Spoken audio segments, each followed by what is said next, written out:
Senior విలేకరులతో కొంతమందితో ముచ్చట్లాడుతూ మాజీ మంత్రి బీఆర్ఎస్ వర్కింగ్ ప్రెసిడెంట్ కేటీఆర్ గారు కొన్ని మాటలు చెప్పారట.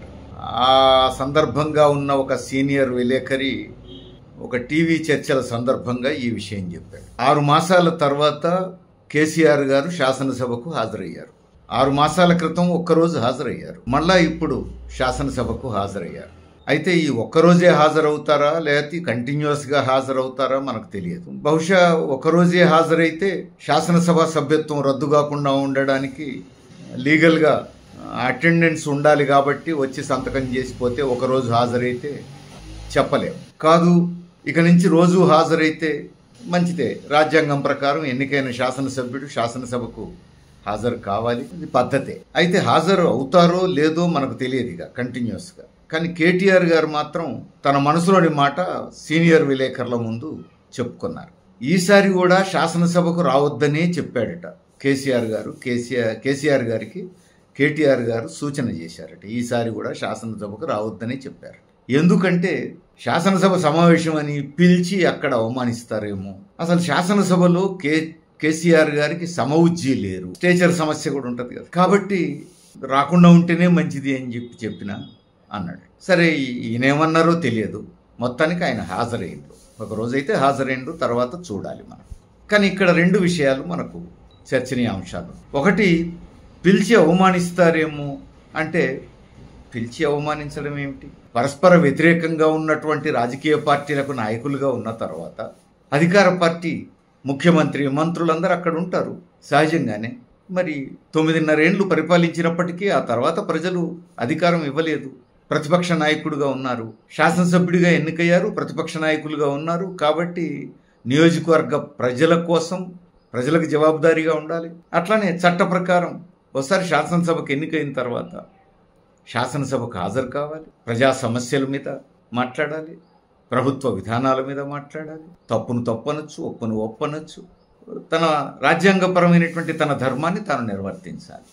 సరే, ఈ సందర్భంగా వాదోపవాదాలు జరగవచ్చు, పరస్పరం నిందించుకోవచ్చు. ఎందుకంటే ఇప్పుడున్న రాజకీయాలు దిగజారిపోయినాయి. అది కాంగ్రెస్ పార్టీనా, బీఆర్ఎస్, బీజేపీ అనే తేడా ఏమీ లేదు. కనీసం మాత్రమైనటువంటి ప్రజాస్వామ్య విలువలు కూడా పక్కన పెట్టి వ్యక్తిగత నిందల దాకా పోతున్నారు. అది మనం చూస్తున్నాం. కాబట్టి వ్యక్తిగత ఆరోపణలు, నిందలు కూడా ఉండొచ్చు. ఇప్పుడు వాతావరణం అది. కాబట్టి కేసీఆర్ గారు ముఖ్యమంత్రిగా ఉన్నప్పుడు, కాంగ్రెస్ నాయకులు ప్రతిపక్షంలో కూర్చున్నప్పుడు కూడా అదే పరిస్థితి. ఇప్పుడు తారుమారైంది. అప్పుడు అధికారంలో ఉన్నోళ్ళు ఇప్పుడు ప్రతిపక్షంలో ఉన్నారు, అప్పుడు ప్రతిపక్షంలో ఉన్నోళ్ళు ఇప్పుడు అధికారంలో ఉన్నారు. కాబట్టి ఇప్పుడు కూడా బదులు తీర్చుకునే అవకాశం ఉంది. ఒకసారి రాజకీయాల్లో విలువలు దిగజారిన తర్వాత మీరు దిగజారినంత మాత్రాన మేము దిగజారుతామా అనగలిగేటువంటి హుందాతనం మనం ఎక్స్పెక్ట్ చేయలేకపోతున్నాం.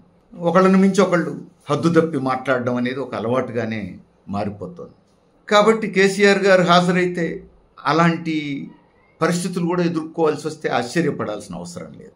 అట్లా నిందలు వేస్తారేమో, అవమానిస్తారేమో అని చెప్పి హాజరు కాకుండా ఉంటే మరి ప్రజలు ఎందుకు ఓటేసినట్టు తమ నియోజకవర్గంలో? ఎందుకు శాసనసభ్యులుగా ఉన్నట్టు?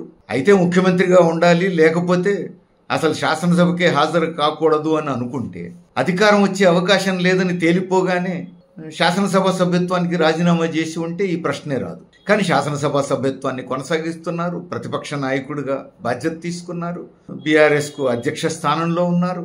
మరి ఉన్న తర్వాత హాజరు కావాల్సిందే. మరి అవమానాలు, అభినందనలు, అవమానాలు ఏమున్నా భరించాల్సిందే. శాసనసభను అవాయిడ్ చేయడం సరైంది కాదు కదా. కాబట్టి అందులో ఒక సీనియర్ నాయకులు, 9.5 ఏళ్లు ముఖ్యమంత్రిగా పనిచేసిన వాళ్ళు, ఇవన్నీ ఒకళ్ళు చెప్తే అర్థం కావాల్సిన విషయాలేం కాదు.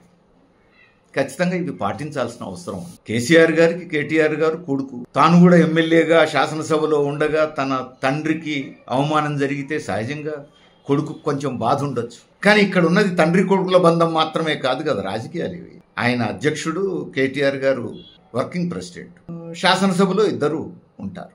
అందుకని రాజకీయాలని రాజకీయాలుగా చూడాలి. అయ్యో మా నాన్న అంటున్నారు అని చెప్పేసి బాధపడితే కూడా ప్రయోజనం లేదు. ఇది ఒక అంశం. ఇక 2వ అంశం ఏమిటి? శాసనసభలో కేసీఆర్ గారికి సమవుజ్జీ లేరు, స్టేచర్ సమస్య ఉంటుంది కదా అనేది. సమవుజ్జీ, స్టేచరు దేన్ని బట్టి నిర్ణయిస్తారు?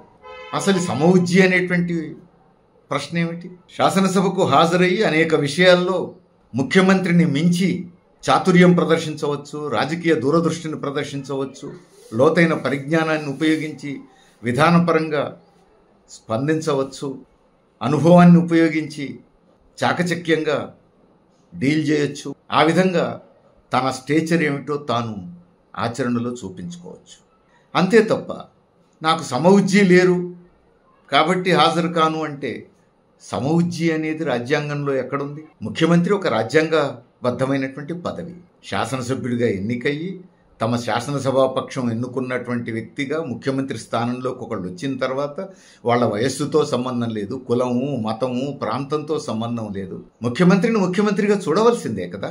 నాకు సమవుజ్జీ కాదు కాబట్టి నేను శాసనసభకు హాజరు కాను, సమవుజ్జీ లేరు కాబట్టి శాసనసభకు హాజరు కావాల్సిన అవసరం లేదు అంటే అది రాజ్యాంగబద్ధమైనటువంటి వాదన అనిపించుకోదు. అయితే అందుకే ఆయన అధికారయుతంగా ఎక్కడా ప్రెస్ కాన్ఫరెన్స్లో చెప్పలేదు. చిట్ చాట్లో వ్యక్తిగతంగా కబుర్లు మాట్లాడుకుంటున్నప్పుడు, ముచ్చట్లు ఆడుకుంటున్నప్పుడు చెప్పాడనేది. కానీ వ్యక్తిగతంగా కూడా కేటీఆర్ గారు కేసీఆర్ గారికి ఏం చెప్పాలి? వయస్సులు సమవుజ్జీనా కాదా ఇవి పట్టించుకోవద్దు. రాజకీయాల్లో రాజ్యాంగబద్ధమైనటువంటి ఒక ముఖ్యమంత్రి పదవిలో ఒక వ్యక్తి ఉన్న తర్వాత ఆయన్ని ముఖ్యమంత్రిగా చూడాల్సిందే, తప్పదు అనే సలహానే ఇవ్వాలి ఎవరైనా. ముఖ్యమంత్రి స్టేచర్ సమస్య ఉంది ఇక్కడ. ఈ స్టేచర్ సమస్య ఎక్కడొస్తుంది? తన గురించి తాను ఎక్కువ ఆలోచించుకున్నప్పుడు, ఎక్కువ ఊహించుకున్నప్పుడు వస్తుంది. ఎప్పుడైనా స్టేచర్ గురించి, ఎవరి స్టేచర్ గురించి వాళ్ళు కాదుగా ఆలోచించుకోవాల్సింది, ప్రజలు చూడాలి.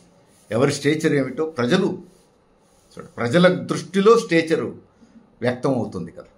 అట్లా కాకుండా నా స్టేచర్ గురించి నేను మాట్లాడుకుంటే దానివల్ల ప్రయోజనం లేదు. ఎవరి స్టేచర్ గురించి వాళ్ళు ఆలోచించుకోవడం ఎప్పుడు జరుగుతుంది? తన గురించి తాను ఎక్కువగా ఊహించుకున్నప్పుడు. ఇప్పుడు అదే జరుగుతోందేమో కేసీఆర్ గారు కూడా. అట్లా ఎక్కువ ఊహించుకోవడం వల్ల నష్టం జరగవచ్చు.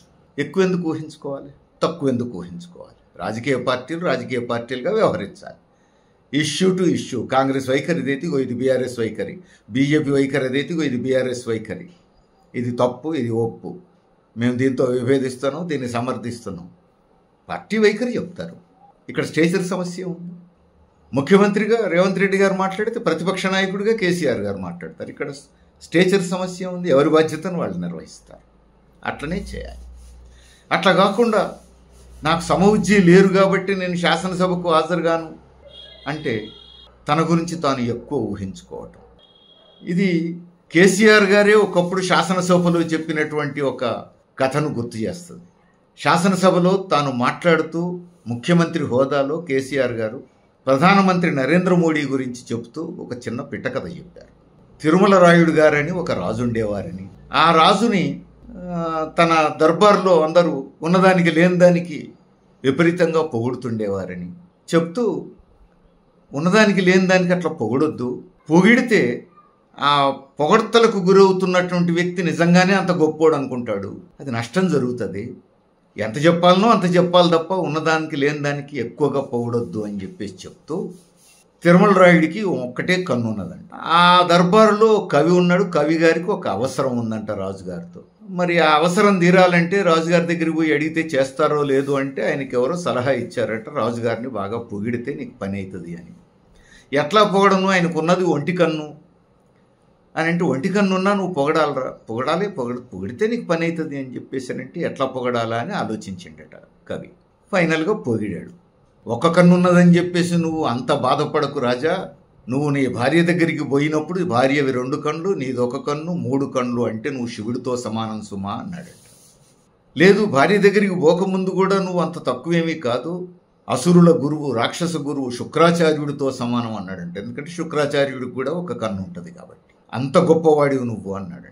అంతటితో ఆగక, ఉన్న కన్ను పోతే కూడా నువ్వేం భయపడకు, అంత బాధపడాల్సిన అవసరం లేదు, ధృతరాష్ట్రుడు అంత తోడివైతావు నువ్వు అని చెప్పేసి అన్నాడంట. అట్లనే ప్రధానమంత్రిని కూడా పార్లమెంట్లో వాళ్ళ ఎంపీలు ఉన్నదానికి లేని దానికి పొగుడుతున్నారు. ఇది ఎట్లా ఉన్నది అని అంటే, ప్రధానమంత్రిగా ఉంటెంత లేకుంటే ఎంత, నీ ప్రధానమంత్రి పోస్టు పోతే మాజీ ప్రధానమంత్రి అయిపోతావు, బాధే ఉంది, అప్పుడు కూడా నువ్వు గొప్పోడివే అన్నట్టుగా ఉంది అని చెప్పేసి చెప్పారు. సరే, శాసనసభ్యులందరూ నవ్వారు. మంచి పిట్టకథ. కేసీఆర్ గారు ఇట్లాంటి పిట్టకథలు సందర్భోచితంగా బాగా చెప్తారు. ఈ సందర్భంగా కూడా బాగా చెప్పారు. చెప్పిన విషయం కరెక్ట్, చెప్పిన సందర్భం కరెక్టు, చెప్పిన విషయం కరెక్ట్. అయితే ఇక్కడ సమస్య ఏంటి? కేసీఆర్ గారిని కూడా బీఆర్ఎస్ నాయకులు, శాసనసభ్యులు అట్లనే పొగుడుతూ వచ్చారు. ఎందుకంటే కేసీఆర్ గారు విమర్శను సహించరు, ప్రశ్నిస్తే అంగీకరించరు, సలహాలు కూడా ఒప్పుకోరు. ఆయన చెప్పింది చేయాలి తప్ప విమర్శిస్తే అంగీకరించేది లేదు. కాబట్టి పొగడాల్సిందే తప్ప ఇంకా విమర్శించే సమస్య లేదు. అట్లా పొగడ్తలకు అలవాటు పడి 9.5 సంవత్సరాలు ముఖ్యమంత్రి స్థానంలో ఉండి పొగడతలే తప్ప విమర్శలకు అవకాశం లేకుండా వ్యవహరించినటువంటి కేసీఆర్ గారు, శాసనసభలో ప్రతిపక్షాలు విమర్శించినా తట్టుకోలేని స్థితిలో పడ్డ కేసీఆర్ గారు ఇప్పుడు ఆ పొగడ్తలతో అలవాటు పడి తన స్టేచర్ గురించి అంత ఎక్కువగా ఆలోచించుకునే పరిస్థితి వచ్చిందా? ఈ ప్రశ్న ఎవరికైనా వస్తుంది కదా. ఎందుకంటే తాను చెప్పిన పిట్టకథ శాసనసభలో చెప్పారు, ఆ క్లిప్పింగ్స్ ఉన్నాయి. అందుకని అప్పుడు ఈ పిట్టకథ విన్న వాళ్ళందరికీ ఇప్పుడు ఈ విషయం కూడా గుర్తొస్తుంది. ఈ విషయం చూసేటప్పుడు ఆ పిట్టకథ గుర్తొస్తుంది. అందుకని అది ఎదుటి వాళ్ళకే కాదు, నాకు కూడా వర్తిస్తుంది అనేటువంటి స్పృహలో ఎవరమైనా ఉండాలి. అందుకని ఒక పార్టీకి నాయకులుగా ఉన్నవాళ్ళు రాజకీయ పార్టీకి నాయకులుగా వ్యవహరించాలి. శాసనసభ్యులుగా ఉన్నవాళ్ళు శాసనసభ్యులుగా తమ బాధ్యతను నిర్వర్తించే ప్రయత్నం చేయాలి. తనను ఎన్నుకున్నటువంటి నియోజకవర్గం ప్రజలకు జవాబుదారీగా ఉండాలి. ప్రతిపక్ష నాయకులుగా ఉన్నప్పుడు రాష్ట్ర ప్రజలకు కూడా జవాబుదారీగా ఉండాలి.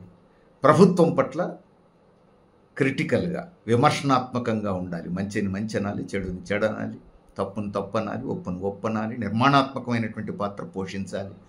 ప్రభుత్వం తప్పుడు విధానాలు అనుసరిస్తే పోరాటాలకు కూడా సిద్ధపడవచ్చు. శాసనసభలో పోరాడచ్చు, శాసనసభ వెలుపల ప్రజల్ని సమీకరించి కూడా పోరాడచ్చు.